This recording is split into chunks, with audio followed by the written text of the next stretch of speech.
I'm here with the LFFU, the Leave Fossil Fuels Underground Research Activism Consortium. It's a group that the University of Amsterdam has pulled together, but it's here at the Simon Bolivar University, very well rooted in the study of why we need to compensate areas and countries, and the peoples especially, for leaving oil and gas and coal untouched and leaving it underground so as not to create more climate change and not to destroy biodiversity.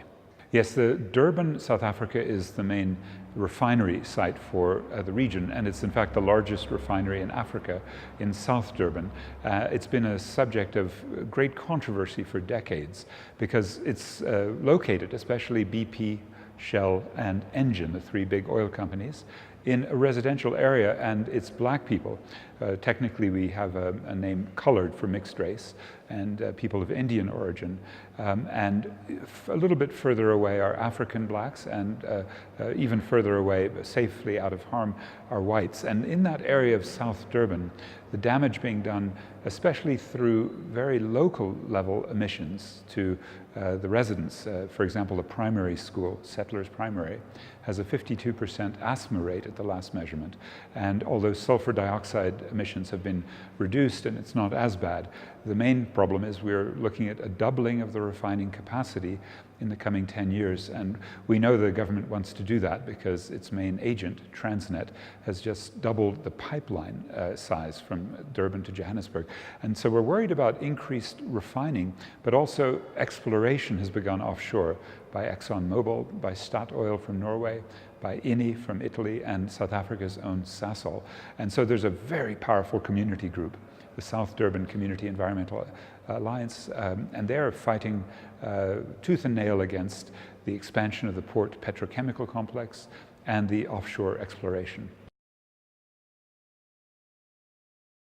So in 2012 through 2017, we've already been subject to different rounds of the seismic testing as they go deeper and deeper. They're going to 3.5, 4 kilometers deep, where they anticipate that they'll be able to drill and find especially gas. Now, as they bring their ships through to have explosions that create the seismic waves to measure the bottom to assess whether there might be gas or oil, they're doing enormous damage to our marine life. So we've seen whales coming up, beaching themselves, and it's happening so often now that it must be quite closely correlated, because oftentimes the exploration continues into the whale migration season.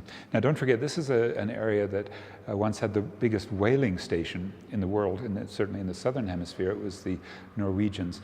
And we saw the near extinction of those whales up till 1976, when the United Nations imposed a moratorium on this sort of whaling.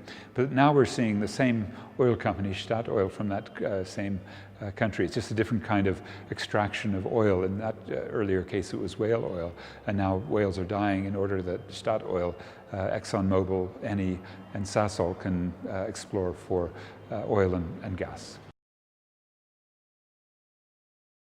Yes, the Yasuni project and the extremely courageous Yasunidos, groups like Acción Ecológica that were nearly banned by Rafael Correa, they've inspired us, partly because just fighting back for environmental justice is crucial. And when Rafael Correa can double-cross a movement by making an offer that he will leave the Yasuni oil underground, at the same time he's negotiating with the Chinese to drill, and then failing to get the elites of the world, the people most responsible for climate change, the northern governments and corporations, to pay the $3.5 billion that would be required to leave the oil in the soil, and failing to do that, then to let the Chinese drill. Your continuing ability to fight back and to have a project of Yasuni 2.0 to renew the struggle is going to be vital. I think what we need to do is reproduce the same kind of politics.